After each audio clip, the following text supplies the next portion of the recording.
দিয়ে শুরু করবো, তাই তো? 1 2 3 4 5 6 7 8 9 10 12। দেখুন তাহলে এটা মেষ, তাই তো? এটা যদি মেষ হয়, এটা বৃষ, আপনারা রেসপন্স করুন। এটা এটা কর্কট, এটা সিংহ, এটা এটা কন্যা। তারপর 7 8 9 10 11 12 মিন।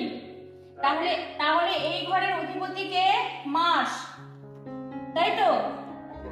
এই ঘরের অধিপতি ভেনাস, এই ঘরের অধিপতি মার্কারি বা বুধ, এই ঘরের অধিপতি মুন চন্দ্র, এই ঘরের অধিপতি শান, এই ঘরের অধিপতি মার্কারি বুধ, এই ঘরের ভেনাস, এই ঘরের আবার মার্স, এই ঘরের জুপিটার, এই ঘরের স্যাটার্ন, এই ঘরের মালিক স্যাটার্ন, আর এই ঘরের আবার জুপিটার। তাহলে আমরা যদি আমরা লিখি ফার্স্ট লর্ড, তাহলে ফার্স্ট লর্ড হয়ে গেল এখানে মার্স। ফার্স্ট লর্ডের সাথে সাথে আর কি সে মার্স, আরেকটা কি? Eighth Lord, eighth Lord. তাহলে ফার্স্ট লর্ড হিসাবে মার্স কি হবে এখানে? ফার্স্ট লর্ড হিসাবে গুড না ব্যাড? ফার্স্ট লর্ড হিসাবে গুড, তাই তো? বেনিফিট। আর এইথ লর্ড হিসাবে কি? ট্রিক। এইথ লর্ড হিসাবে কি? Not good, malefic. তাহলে এই দুটো মিলিয়ে মার্স কিরকম হয়ে যাবে? এই দুটো মিলিয়ে মার্স হয়ে যাবে নিউট্রাল। কিরকম হয়ে যাবে? নিউট্রাল। বোঝা গেল? একটা ভাব হিসাবে মার্স কি ঘরের ফার্স্ট লর্ড মানে লগ্নপতি, সেই হিসাবে মার্স ভালো, কিন্তু তার সাথে সাথে সে অষ্টমপতিও, সেই জন্য কি ত্রিক ত্রিক ত্রিক ভাবের অধিপতি। তাহলে একটা গুড হয়ে গেল, একটা ব্যাড, একটার জন্য বেনিফিট হলো, একটার জন্য ম্যালেফিক হলো। দুটো মিলিয়ে সে কিরকম রেজাল্ট দেবে? নিউট্রাল, নিরপেক্ষ, তাই তো? দুটো মিলিয়ে হয়ে গেল নিরপেক্ষ। আমরা শুভও বলবো না, অশুভও বলবো না, আমরা কি বলবো? নিরপেক্ষ। ঠিক আছে? এরপরে দেখুন সেকেন্ড লর্ড। সেকেন্ড লর্ড কে? Second lord Venus. হ্যাঁ, আর ভেনাস আর কি সেভেন্থ লর্ড, তাই তো? 7। তাহলে সেকেন্ড হিসাবে আমরা কি বলবো? সেকেন্ড হিসাবে দেখুন, মানে সেকেন্ডটাকে খুব খারাপ বলি না, মারক। সেকেন্ড কি? সেকেন্ড হলো মারক, খুব খারাপও নয় আর ভালোও নয়।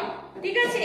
আবার সেভেন্থ লর্ড হিসাবেও একটা দেখুন, একটা হিসাব সেভেন্থ লর্ড হিসাবে মারকও হচ্ছে, আবার সেভেন্থটা কি বলি আমরা? কেন্দ্র। সেভেন কেন্দ্র তো, এই চারটা কেন্দ্র তো, এই চারটা কেন্দ্র। তাহলে কেন্দ্র হিসাবে মোটামুটি, তাহলে দুটো মিলিয়ে একে কি বলবো? খুব খারাপ বলবো না, একেও আমরা নিরপেক্ষ দলেই রাখবো। কি বলবো? কিন্তু কিন্তু শুভ নয়, মানে অশুভ নিরপেক্ষ। ঠিক আছে? মানে শুভ ঠিক নয়, হ্যাঁ, খুব শুভ নয়, মোটামুটি নিরপেক্ষ। আচ্ছা, থার্ড লর্ড কে? থার্ড লর্ড মার্কুরি, আর তার সাথে সাথে আর কি সিক্সথ লর্ড। এবার দেখুন থার্ড লর্ড কি বলেছিলাম? থার্ড লর্ড কি বলেছিলাম? উপচয়, তাই তো? কি উপচয়? উপচয় কি হয়? অশুভ হয়। উপচয় হয় অশুভ। আর সিক্সথ লর্ড ত্রিকও হয় আর উপচয়ও হয়, মানে প্রচন্ড অশুভ, তাই তো? খুবই অশুভ। তাহলে দুটো মিলিয়ে এটাকে কি দলে রাখবো? মার্কারিকে কি দলে রাখবো?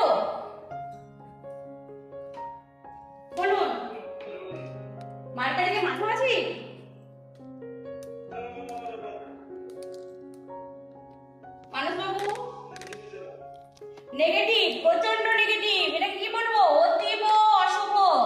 কি বলবো? অতীব অশুভ। অতীব অশুভ কে? মার্কুরি। ঠিক আছে। বুধ হলো খুবই অশুভ। কোন রাশির জন্য? মেষ লগ্ন। মেষ রাশির যে লগ্ন, সেই লগ্নের জন্য মার্কারি খুবই অশুভ একটা প্ল্যানেট। ঠিক আছে, খুব খুব অশুভ। কারণ দুটো ঘর যে রুল করছে, সেই দুটো ঘরই অশুভ। তাই তো? বোঝা যাচ্ছে? হ্যাঁ, এইভাবে আস্তে আস্তে করে বুঝুন।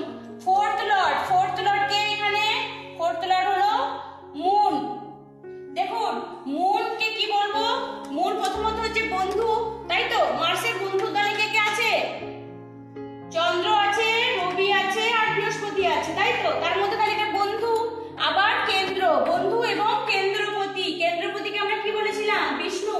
বিষ্ণু স্থান, তাই তো? এই যে কেন্দ্র স্থান, এই কেন্দ্র স্থানগুলো হলো বিষ্ণু। কেন্দ্রগুলো হলো বিষ্ণু স্থান। আর ত্রিকোণটা কি বলেছিলাম? লক্ষ্মী স্থান। ত্রিকোণটা বলেছিলাম লক্ষ্মী স্থান। হ্যাঁ, এই দুটো স্থান। তাহলে কেন্দ্র হিসাবে বিষ্ণু স্থান, তাহলে কেন্দ্র হিসাবে মুনটা কি হবে? ভালো, এবং মুন ওর বন্ধুও এবং নৈসর্গিক বেনিফিট প্ল্যানেটও। সেই জন্য মুন এর জন্য কি হয়ে গেল? শুভ হয়ে গেল। মুন কি? শুভ। ঠিক আছে।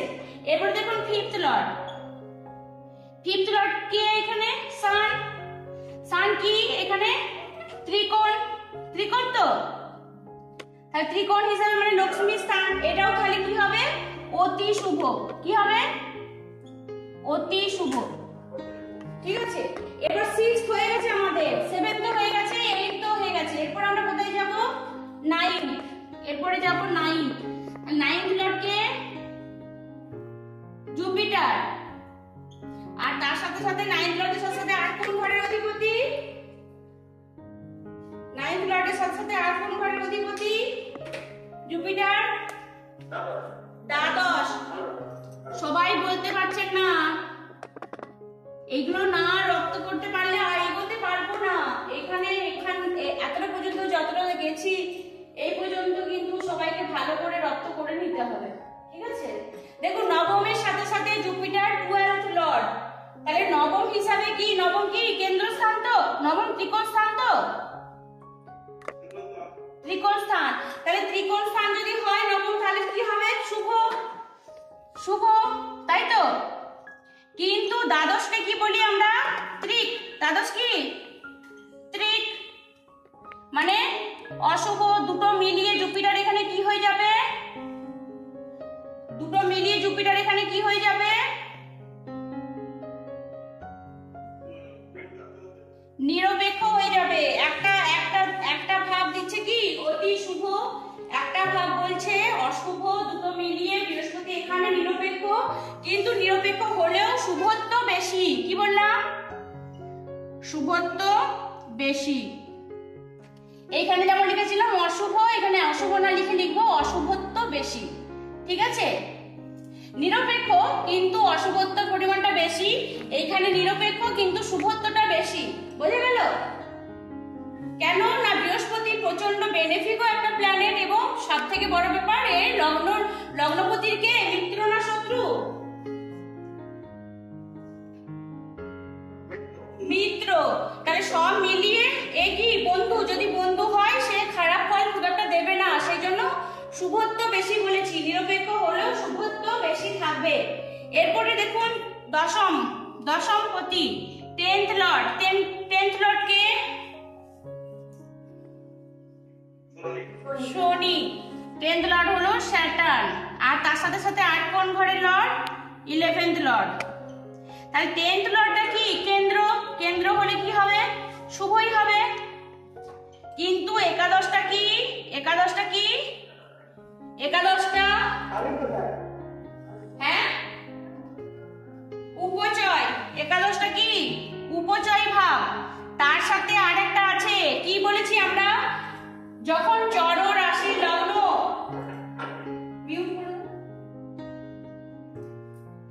যিনি কথা বলেছেন তিনি কিন্তু ফোনটা মিউটে রাখবেন। ঠিক আছে, নয়তো অন্যদের ডিস্টার্ব হবে। দেখুন একাদশটাকে আরেকটা কি বলেছিলাম, যখন লগ্ন বলেছিলাম চর, তখন একাদশপতি কি হয়ে যায়, বাধক হয়, বলেছিলাম বাধক বলেছিলাম। তাহলে উপচয়ও হয়ে গেল, বাধকও হয়ে গেল, তাহলে কি বলবো, শুভ বলবো না অশুভ বলবো? অশুভ। তাহলে একটা মোটামুটি কেন্দ্র হিসাবে শুভ, একটা অশুভ, তাহলে দুটো মিলিয়ে শনিকে কি বলবো, নিরপেক্ষ। Very good, very good. তাহলে নিরপেক্ষ, তাহলে শনি এই মেষ লগ্নের জন্য শনি কি হয়ে গেল, নিরপেক্ষ হয়ে গেল, বুঝা গেল? ঠিক আছে। ত্রিশডায়া, ত্রিশডায়াকে কি বলেছিলাম, 3, 6 আর 11, এই তিনটে ঘর হলো উপচয় ভাব। সেই উপচয় ভাবের মধ্যে 3 নম্বর ভাবটা এলো এবং 6 নম্বর ভাবটাও এলো। তার সাথে সাথে 6 এর আরেকটা কি আছে গুণ না, ত্রিক ভাব। ত্রিক ভাব তিনটে কি কি বলেছিলাম, 6, 8 আর 12, তাই তো? তাহলে এই তিনটের মধ্যে 6 নম্বরটা দেখুন ত্রিকেও এলো, উপচয়েও এলো, তাহলে দুদিক দিয়ে কি 3। তাহলে বুধ কোন কোন ঘরের লর্ড না, 3 নম্বর ঘরের লর্ড আর 6 নম্বর ঘরের লর্ড। কার সাপেক্ষে, মেষ রাশির সাপেক্ষে, মানে মেষ লগ্নের সাপেক্ষে। তাহলে মেষ লগ্ন সাপেক্ষে বুধ, সেই জন্য কি হয়ে গেল, প্রচন্ড অশুভ হয়ে গেল, মানে 3টাও খারাপ আর 6টাও খারাপ, দুটোই খারাপ। ঠিক আছে। যখন আমার একটা ঘর খারাপ, একটা জিনিস বুঝুন, অঙ্কের হিসাবে বুঝুন, যখন একটা ঘর খারাপ আর একটা ঘর ভালো, তখন খারাপ আর ভালো মিলিয়ে আমরা কি বলবো, নিরপেক্ষ। বুঝা যাচ্ছে? ধরুন একটা ভাব নিরপেক্ষ আর একটা ভাব ভালো, তখন আমরা কি বলবো, ভালোর ভাবটা বেশি হয়ে গেল, তাই না? হলো, মানে নিরপেক্ষই থাকলো কিন্তু তার মধ্যে শুভত্বটা বেশি হয়ে গেল, যেটা বৃহস্পতির ক্ষেত্রে হয়েছে। একটা ভালো পেয়েছি আর একটা নিরপেক্ষ পেয়েছি, দুটো মিলিয়ে কিন্তু কি হয়ে গেছে, শুভত্বটা বেশি হয়েছে। আর যখন শনিকে ধরছি তখন দেখুন একটা ভাব কি ভালো মোটামুটি আর একটা ভাব কিন্তু অশুভ, দুটো মিলিয়ে কিন্তু ও নিরপেক্ষ হচ্ছে। তাহলে যখন একটা খারাপ আর একটা নিরপেক্ষ, তখন কিন্তু সেটা খারাপই বলবো, তাই তো? নিরপেক্ষ মানে কি, নিরপেক্ষ মানে তার মধ্যে ভালোও আছে খারাপও আছে। এবার তার সাথে যদি আরেকটা খারাপ ঢুকে যায়, তখন কি হলো, খারাপটা তো বেড়ে গেল। বোঝা যাচ্ছে আমার কথাগুলো, বোঝা যাচ্ছে?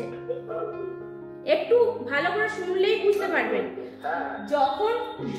যখন আমার একটা ভাব নিরপেক্ষ, মানে তার নিরপেক্ষ মানে তাদের মধ্যে শুভত্বও আছে অশুভত্বও আছে, আর একটা চলে এলো তার সাথে অশুভ, তাহলে অশুভ এখানেও অশুভ আছে শুভ আছে, আর একটা শুভ, তখন হয়ে গেল নিরপেক্ষই কিন্তু শুভত্ব বেশি। যখন একটা নিরপেক্ষ আর একটা অশুভ, তখন নিরপেক্ষ বললেও তার মধ্যে অশুভত্বটা বেশি। যখন দুটোই শুভ তখন অতি শুভ, আর যখন একটা শুভ একটা অশুভ, তখন সেটা দুটো মিলিয়ে হয়ে গেল নিরপেক্ষ। আর যখন দুটোই অশুভ তখন হয়ে গেল অতীব অশুভ। বোঝা গেল এরপরে? তাহলে সেইভাবেই আমরা এখানে ফাংশনাল বেনিফিট বার করেছি। ঠিক আছে।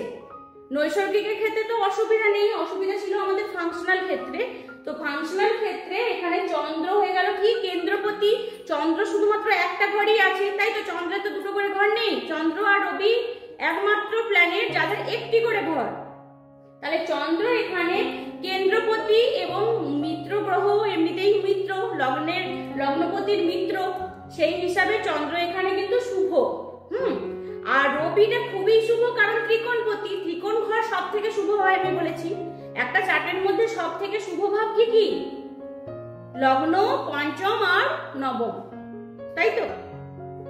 তাহলে হ্যাঁ, তাহলে লগ্ন, পঞ্চম আর নবম যখন শুভ, তাহলে তার মধ্যে রবিটা কি চলে এলো, পঞ্চম, সেই হিসাবে রবি কি এখানে শুভ।